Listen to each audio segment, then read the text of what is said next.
In our gathering on this Veterans Day, we are pleased to celebrate with formality all those who have faithfully served our country in the armed forces. Out of respect for this program, we ask that all cell phones be placed on silent. All veterans and other esteemed guests, including board members from Westminster College and William Woods University, students, faculty, and staff from both institutions, and all community members in attendance. It gives me great pleasure to declare this convocation, the 2025 Veterans Day Honor Ceremony, open. And now, please remove your hats and stand for the invocation to be delivered by Reverend Jason Buckwalter, Westminster's chaplain and director for the Center for Faith and Service. Join me in prayer. God of love and peace, we gather together today to honor those whom we have asked to shoulder the burden of guarding freedom and to seek peace, both at home and abroad. The work we have called them to do often leaves physical, emotional, and spiritual scars. We ask that the words spoken today would express our deep gratitude for their service and become a step toward healing and wholeness for all those who have sacrificed so much. May this time together renew us in a shared commitment to be peacemakers in our world, that their service may never be in vain. Amen. And now remain standing for the national anthem, which will be performed by Senior Ayana Hassan.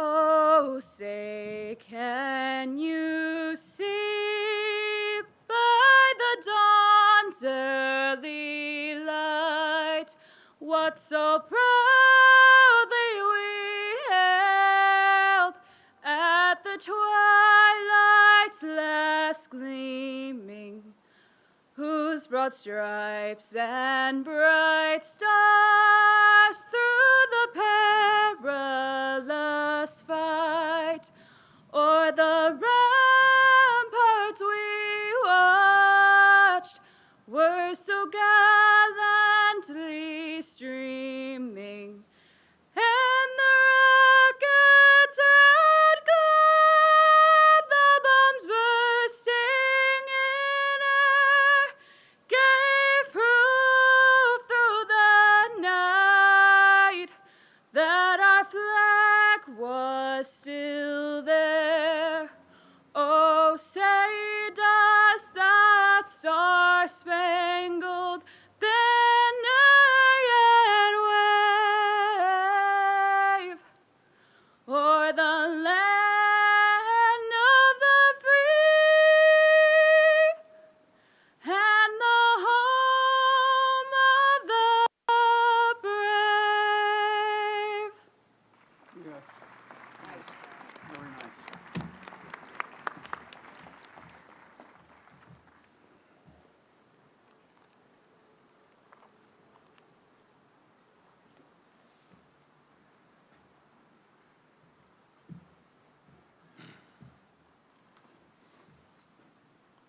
Okay, please be seated.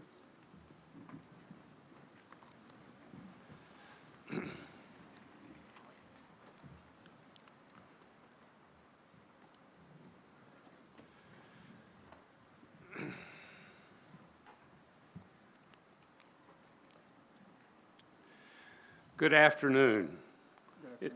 It's a privilege to be with you on this Veterans Day, a day to honor all those who have worn our nation's uniform and defended the freedoms we hold dear. At this time, I would like to introduce the members of our platform party. To my right are President Don Lofi of Westminster College, Romaine Sajine of William Woods University, and Reverend Jason Buckwalter of Westminster.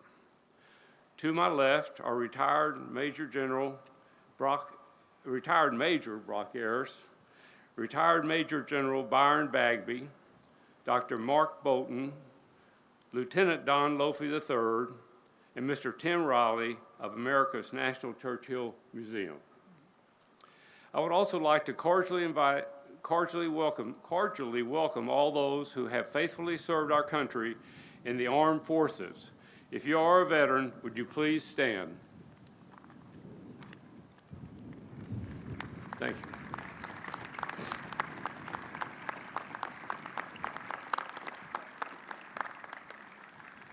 At this time, I would also like to recognize members of the VFW Post 2657 and members of our ROTC program, which is coordinated through the Lincoln University Cadre.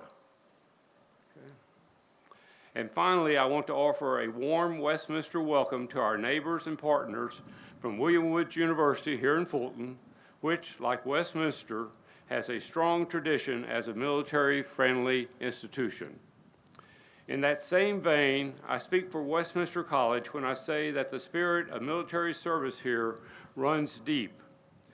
Our ROTC program was founded in 1952, inspired by President Harry Truman and his aide Major General Harry Vaughn, a Westminster graduate from the class of 1916. During the Vietnam era, ROTC was central to campus life, required for freshmen and sophomores, and a proud tradition that shaped the lives of many Westminster students, including my own.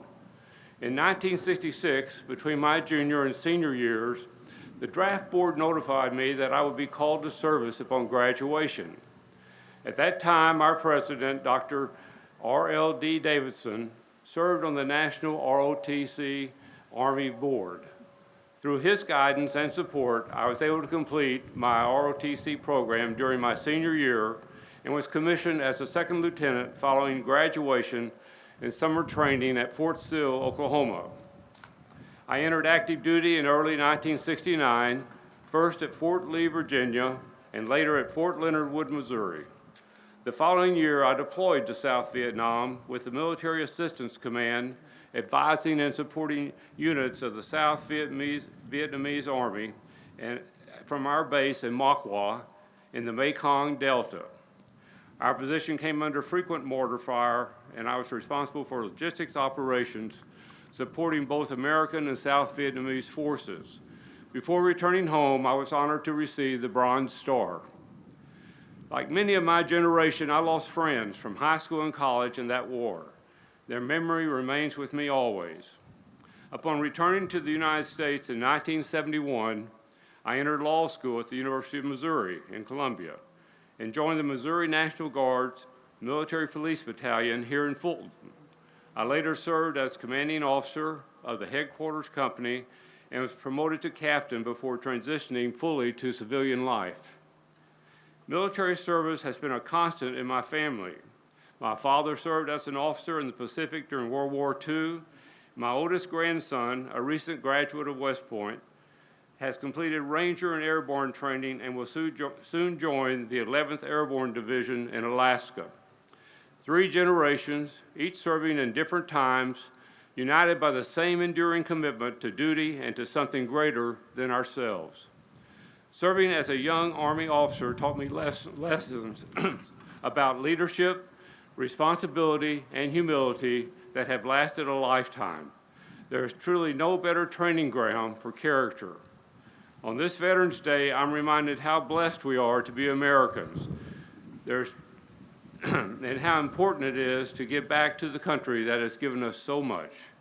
To all who served and continue to serve, thank you. God bless you. God bless Westminster College. God bless William Woods University. And God bless the United States of America. And on that note, I have a special message from U.S. Congressman Bob Onder of Missouri's 3rd District. He writes as follows, quote, "I would have loved to be there with you in person to honor our nation's veterans. However, we have been called back to Washington, D.C. to vote to end the shutdown and reopen the federal government so that we can get back to work and continue to serve our constituents. I want to express my support for our nation's veterans and their families, the men and women who have served in our armed forces and embody courage, patriotism, and unwavering commitment to the ideals that define America. They have stood watch, served around the world, and fought bravely so that we can live peacefully here at home. Our service members are the backbone of this great nation. Those who have worn the uniform and sacrificed to defend our liberty deserve our highest respect and gratitude. They made the safety and security of every American their mission, and it is our duty to ensure they remain a top priority in return. As your representative, one of my greatest responsibilities is ensuring that every veteran receives the support and respect they have earned. On this Veterans Day, we renew that promise, and we honor all who have served and sacrificed for our nation. Thank you, and may God bless our veterans in the United States of America. Close quote. And now, it is my pleasure to welcome Mr. Donald P. Lofi, Jr., President and Chief Transformation Officer of Westminster College. Don?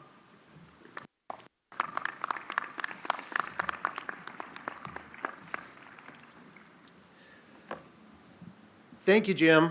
And I'd also want to add my welcome and good afternoon to everyone. It's truly a privilege to welcome each of you again to this special Veterans Day honor ceremony. We want to welcome our veterans and the platform party and give a special welcome to our generous sponsors, Fresh Ideas, the VFW Post 2657, Doc Kreitzer, and the Missouri Firefighters Memorial. I'd now like to offer a special welcome to Missouri Representative Jim Schulte and his wife, Janelle, who is a member of the William Woods University Board of Trustees. Other ROTC members in conjunction, again with Lincoln University, the Fulton High School Band under the direction of Kelly Nydecker, and the William Woods University Band under the direction of David Witter.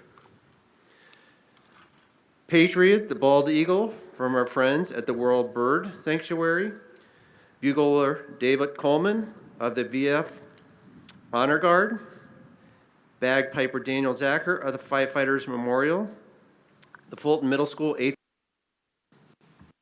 grade class, Westminster College Reeves Library staff and the archive student assistant Faith Beckman, class of 2026, and our students, faculty, staff, alumni, and many members of our community who are joining us today.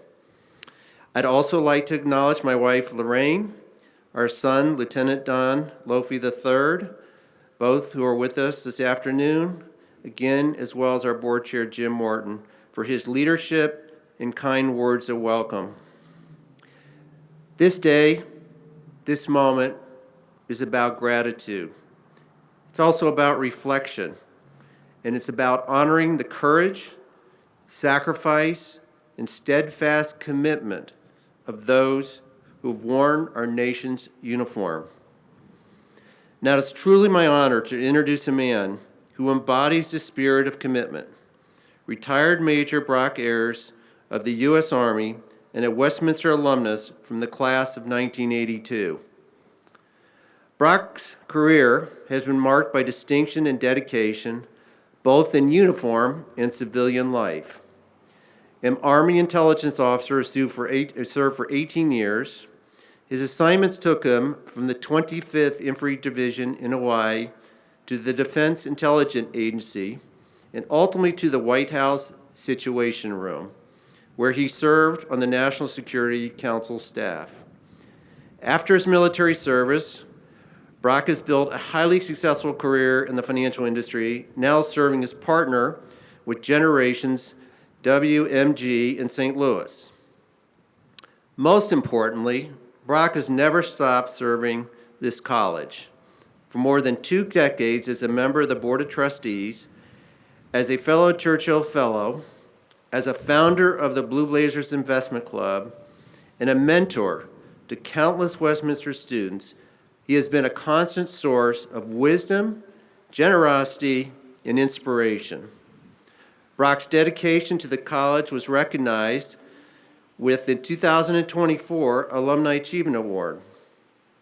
But what stands out most is his heart for service and his belief in the power of Westminster's education to shape leaders who make a difference.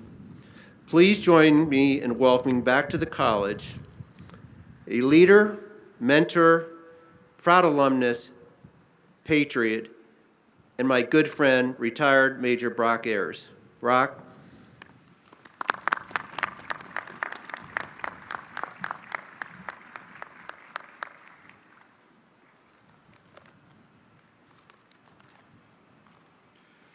Thank you, President Lofi, and special thank you for all who organized this event. This is a special place, and I want to thank you all for attending. I think, as most veterans would say, it's fabulous to see the students, the band. Who else has got an eagle with them today? So this is really wonderful. And you'll find out as I go through this is a very special place to me. Next year, these United States will celebrate 250 years since our founding, since the signing of the Declaration of Independence on July 4th, 1776, a notable achievement, and one I hope all of you will celebrate in many ways. The Declaration states, "We hold these truths to be self-evident, that all men are created equal, and they are endowed by their Creator with certain unalienable rights, among them life, liberty, and the pursuit of happiness." During the years of the Revolution, our founders and patriots gave everything they had, fighting relentlessly until the British surrendered at Yorktown, a victory later confirmed by the Treaty of Paris in 1783, which formally recognized the United States. Our young nation owed much to its first military veterans. In the 1830s, Congress authorized pensions for surviving Revolutionary War soldiers. Among them, from Harrodsburg, Kentucky, my 9th great-grandfather, Christopher Van Arsdal, then in his 90s. In his pension application, he recounted his service. He was an orderly sergeant in a New Jersey line unit under the command of a Captain Lott. Sergeant Van Arsdal and his family suffered greatly. He saw his oldest son fall at the Battle of Brandywine. His farm was burned twice, and the days were difficult. But when the war was over, Captain Lott ordered barrels of brandy brought into the center of town, and for 3 days they celebrated their hard-fought victory, including the same Captain Lott, unable to stand, pulling himself by his elbows down the center of town singing Yankee Doodle. Could be Westminster Avenue in the 70s, you never know. But that's what they put into this. Those patriots gave all they had so that we could have life, liberty, and the pursuit of happiness. Hard fought, hard won, and a great source of pride. The armed services were born in that period, and we're now celebrating the 250th anniversary already of the Army, the Navy, and the Marine Corps. In the years since, military service academies were built, but the country still needed ranks to safeguard the country and the Constitution. The nation used various means until ROTC was created in 1916. I was a beneficiary of the Westminster William Woods participation in ROTC, arriving in campus in August of 1978, in large measure due to a federal ROTC scholarship, and Colonel Ned Dye, who I can't say enough about, was a professor of military history here in Fulton, and in large measure was why I attended school here. In fact, General Bagby and I were talking beforehand about the cadre and the staff and how important that was to all of us in that period. With the advantage of hindsight, I consider my decision to volunteer for Army ROTC and attend Westminster as some of the best decisions of my life. I do want to recognize today a special group of people who I don't think have received their due, who made ROTC experience possible.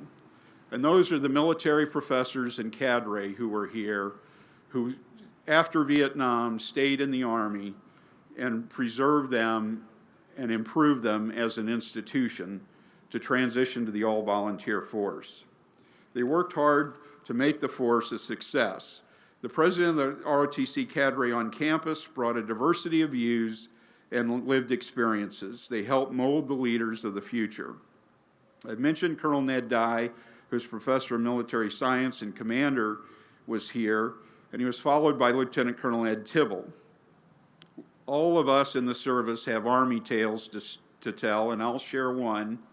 In early 1982, I was branched in military intelligence and had orders to the 25th Infantry in Schofield Barracks, Hawaii.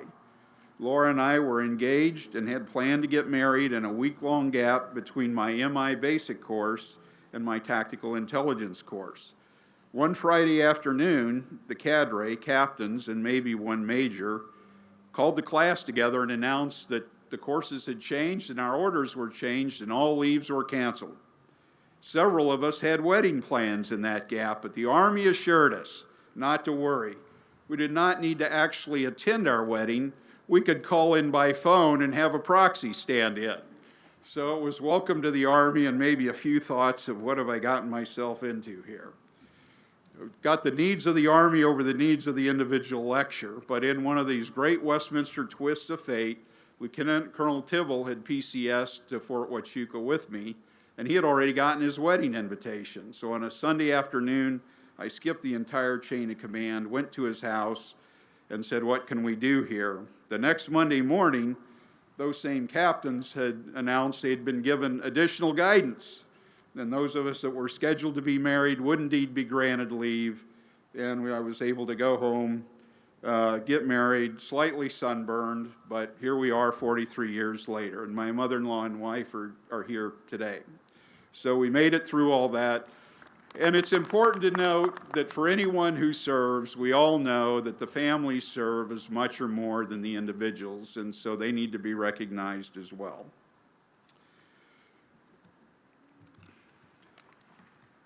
In my military career, I was blessed to serve under the commands of Colonel Willie Gore in the 1st of the 21st Infantry, the Gimlets, my band of brothers, and Lieutenant General Robert Noonan in the 25th Infantry, who eventually became the head of Army Intelligence. Then after earning a master's degree in strategic intelligence, I had some interesting and extraordinary assignments, including working for General Colin Powell as an intelligence officer and on the National Security Council staff in the White House Situation Room for Presidents Reagan and Bush. I firmly believe that my foundation from Westminster and William Woods in the ROTC program played a major role in that career.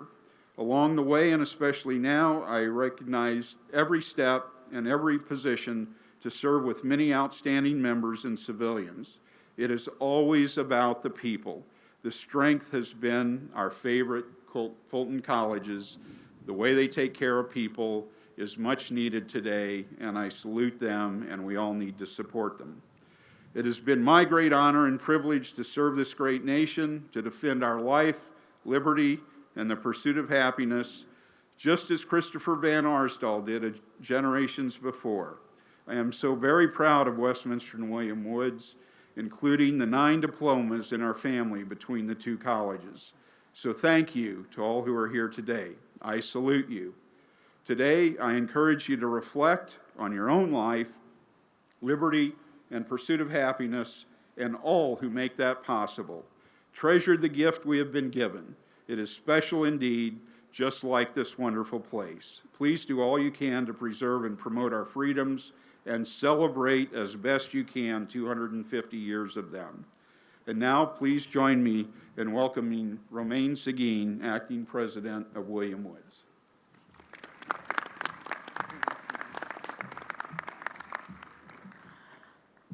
I guess it's good morning or good afternoon by the time we get done, but thank you. Thank you, President Lofi. Thank you, Dr. Stephanie Wells. Your team has just done an incredible job putting this on, and it's not that easy with the wind and the cold weather. To the audience, thank you so much for joining us. You've heard all of us talk about reflection. Brock and President Lofi talked about reflection. Very young in my life and career, I was transferred out of the United States. And every time I came home, through customs, I'd see that flag. And it brought tears to my eyes because of what the men and women have done in the United States to protect us to be able to come home each and every time. You know, I was fortunate to visit sites where our young men and women preserved our country and other countries. And it still gives me chills when we hear our Star-Spangled Banner and look at the flag, because we should never, ever take it for granted. Each and every veteran and each and every one of you still serving should be thanked every day, not just Veterans Day. So thank you from the bottom of our hearts for what you do and what you've done. It is now my honor to introduce Byron Bagby.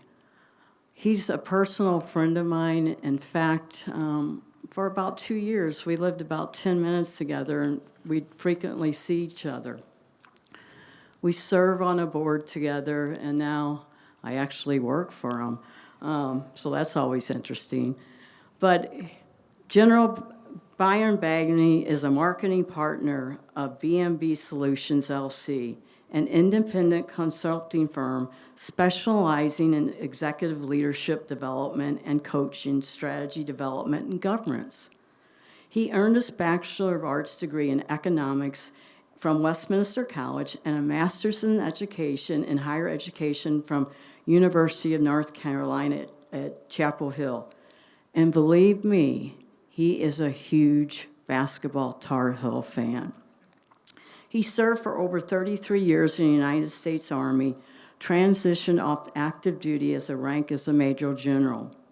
He holds an honorary degree in human letters from Lincoln College, where he served as a distinguished guest lecturer and honorary doctor of law from William Woods University.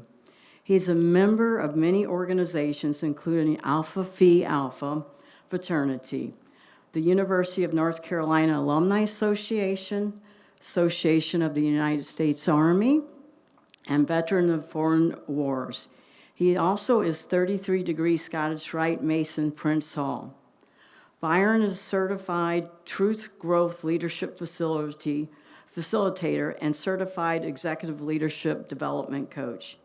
He serves on the board of directors for Management Support Technology and the Board of Trustees at William Woods University and Columbia Southern University. He previously served on the Board of Advisors for Ryan Salting Group and Trustee Board of Westminster College and the Defense Advisory Committee on the Diverse and Inclusion Team. General Bagby's key military service includes Chancellor of Joint Forces Staff College, Chief Operating Officer of the Military Cooperation in Cairo, Egypt, managing and securing cooperation programs valued at $1.3 billion annually. Chief of Staff, U.S. Army, Europe, directing all activities over 1,000 people in 30 locations in 9 countries and assignments to 5 Army 11 combat divisions. He also served on the faculty and staff of the United States Military Academy and the Pentagon in the Joint Staff and Department of Army and Staff. He is a veteran of multiple combat deployments. He has earned many honors and decorations, including the Westminster College Lifetime Alumni Achievement Award, including introduction to the Fulton Public School Hall of Fame and the Ranger Tab, the Master Parachute Badge, 2 Army Distinguished Service Medals, and 4 Defense Superior Service Medals, 2 Legions of Merit, and the Bronze Star Wife. His wife, Monique, and him, as I said, live in Virginia, Richmond. He has 2 children and 2 grandchildren. So it's my honor to introduce you to General Bagby. Thank you, Romaine. Thank you very much. Well, I want to thank President Romaine for that very kind and generous introduction. All of our protocols have been established. I also want to take a moment and acknowledge the great collaboration that I see between President Don and President Romaine. I have watched Westminster and William Woods since the mid-1960s, having grown up in Fulton, and I haven't seen the collaboration between the 2 universities and colleges in decades. So, Ro and Don, thank you. I enjoy traveling. For the past 15 years, my wife and I travel internationally 2, 3, sometimes 4 times a year. And in the last 10 years, the most exciting trip I have gone on was going to Vietnam in May of 2018 with some Westminster students. I think I've been distracted. Now carry on. But anyway, in May of 2018, Dr. Mark Bolton allowed me and several other Westminster alumni to accompany him and about 12 students to Vietnam. And that was a fantastic experience to be with students for 2.5 weeks, go from Hanoi to Ho Chi Minh City, just a phenomenal experience. So Mark, thank you for letting me tag along with you and your students. As Brock mentioned, going through the Army ROTC program here was a great experience. Under the command of Colonel Ned Dye, Vietnam veteran, person who cared about people. The training program here included land navigation, leadership, drill ceremonies, and how you take care of people. And the example that they set was phenomenal. And I recall very clearly on May 21st, 1978, being commissioned at the church behind me, the Church of St. Mary, the Virgin of Aldermanbury. When we were commissioned, my goal was to complete my 3-year service obligation and go to law school. My goal was to create a framework to build multi-generational wealth for my family. I took the LSAT and scored pretty high on it, applied to 2 different law schools and got into both of them. But I realized that I enjoyed leading people, making decisions, taking care of people, managing resources. I enjoyed that. So I stayed 30 more years. But I will tell you, I'd go back and do it again without hesitation. I am proud of the fact that I am the 4th generation of 5 generations in my family to serve our nation in combat. The first generation was Robert and Calvin Bagby, who enlisted in the Union Army on January 16th, 1864. The second generation was my grandfather in World War I. The third generation were 3 uncles in World War II. My brother served in Vietnam in the Navy as a medic with the Marine unit. I served in Grenada and Afghanistan. We're the 4th generation. And my son served in the Marine Corps in Operation Iraqi Freedom as the 5th generation in our family to serve in the armed forces in combat. People sometimes ask, what's a veteran? I hear about Veterans Day. I see cars that have license tags that read veteran. But what's a veteran? I'll give you some empirical data first. Our nation has about 340 million people in its citizenry. There are 16 million living American veterans today. There are about 1.3 million Americans serving on active duty in one of our armed forces. And then about 745,000 serving in the National Guard or one of our reserve corps. But when it comes down to a veteran, Title 38 of the U.S. Code reads, a veteran is someone who has served honorably in any of our armed forces, Army, Navy, Air Force, Marines, Coast Guard, or Space Forces. And any specialty, in combat or not, at any rank level. They are considered a veteran having served in our nation in any service for any duration. That's what a veteran is. Sometimes many individuals see veterans as nameless, faceless people. We just exist.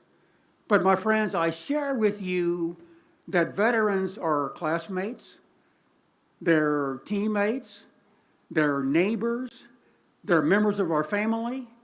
You pass them in the grocery store. You see them in restaurants. Veterans are all over our communities. They are all over our nations. Serving in the armed forces is not a consolation for those who can't do anything else. Those of us who serve, and you've heard Jim mention it, as well as Brock, serving in our armed forces is an honor.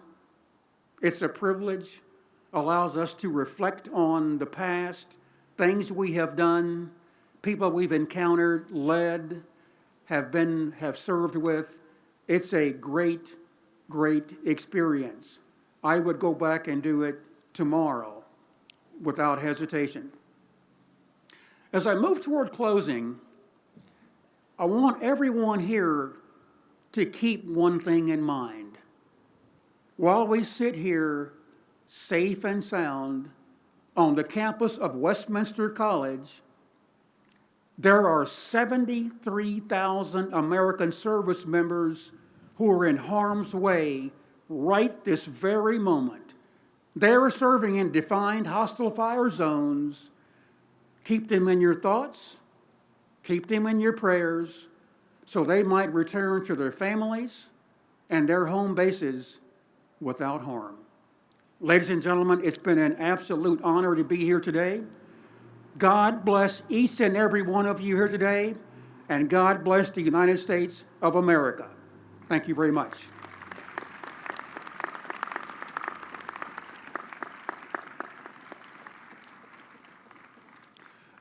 I have the privilege to introduce to you Dr. Mark Bolton, professor of history. He's done extensive research on Westminster veterans and has led several Westminster College trips to Vietnam to honor the Westminster Seven who gave their lives during the Vietnam War. And one more word about Mark. Mark recently earned his citizenship to the United States just a few months ago. So Mark, congratulations. Ladies and gentlemen, Dr. Mark Bolton. It's a privilege. Thank you. Thank you, Frank. Thank you, Byron. It's a privilege to be in such esteemed company. Now, in the stillness of this place, we pause to honor those from Westminster College who gave the ultimate sacrifice for our country. Their names are an integral part of our shared history, and they are displayed on the easel that you see before you. Over 200 students came to our campus in World War I as part of the Student Army Training Corps. We count 11 of those among the dead of the Great War. In World War II, the Navy V-12 Officer Training Program brought in 284 recruits. The names of 61 war dead are on the easel and on the plaque in our Memorial Museum. And among those who served all over the globe during the Cold War, most of whom graduated through the ROTC program, we count 7 of our Blue Jays who were killed in Vietnam. To these individuals and many more, we are forever indebted. And now, in the memory of Westminster's fallen, the bells of St. Mary's will symbolically toll 21 times. And as the bells sound, I ask that we reflect upon the price of freedom and the courage of those who secured it for us. Following the tolling of the bells, bugler David Coleman of the VFW Honor Guard will perform taps, and Lieutenant Donald Lofi III will offer a salute to our flag, an enduring gesture of respect to all who served beneath it. Then, Lieutenant Lofi and Major General Bagby will place a wreath before the list of the fallen in an act of remembrance and unity, representing our collective gratitude for those who paid the ultimate price. And finally, bagpiper Daniel Zaka of the Missouri Firefighters Memorial will perform Amazing Grace as a tribute and reminder that freedom endures because brave men and women have stood its watch.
Please be seated.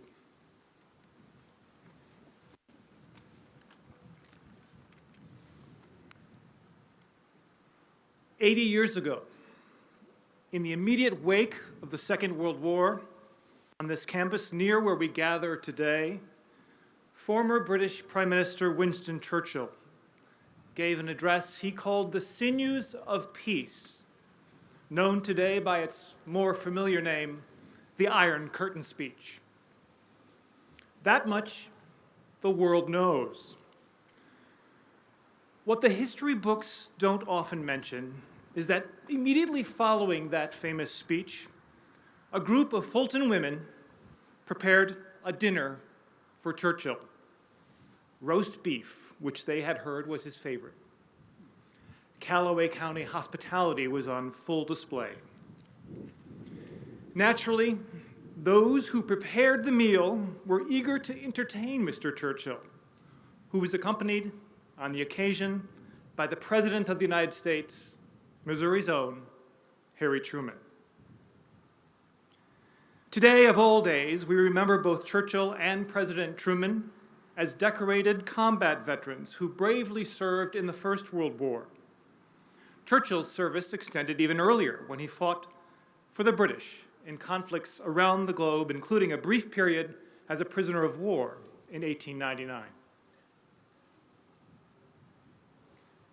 On the campus, when the appointed hour for the dinner arrived, the supper committee and the roast beef waited for their famous guests. The hour passed, and the wait continued. Meanwhile, across campus, the president and the British Prime Minister were occupied. Without fanfare, attention, or cameras, the two famous statesmen met privately with Gold Star families from Fulton, mostly mothers and sisters of fallen servicemen, young men who left this community for war and never came home. Churchill was deeply moved. He insisted on speaking with every American family who lost a loved one, who had given, as Abraham Lincoln famously described it, the last full measure of devotion. Churchill and the president never made it to supper that day. So today, like all those who came before us, it is right that we remember and express our gratitude to all those who served, the fallen as well as those who continue to carry the legacy with them.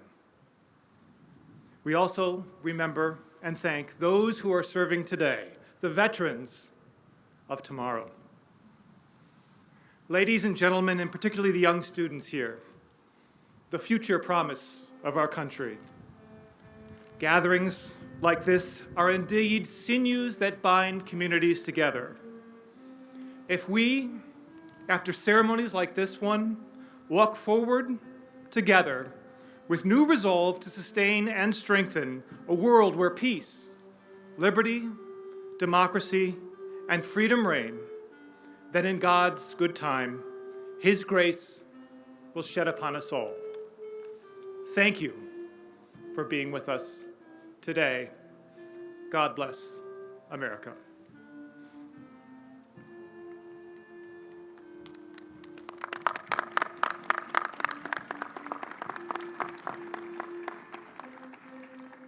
I invite you to please stand and remove your hats as we join in prayer. Go now in the peace of our Lord Jesus Christ, a peace that passes all understanding. Go now with gratitude, remembering those who have served and borne burdens on our behalf.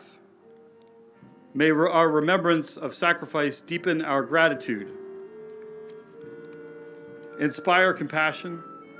May our compassion lead us to become peacemakers in our community and in our world. And may the God of love and peace bless and keep us, heal what is wounded, and guide us in the ways that make for peace. Amen.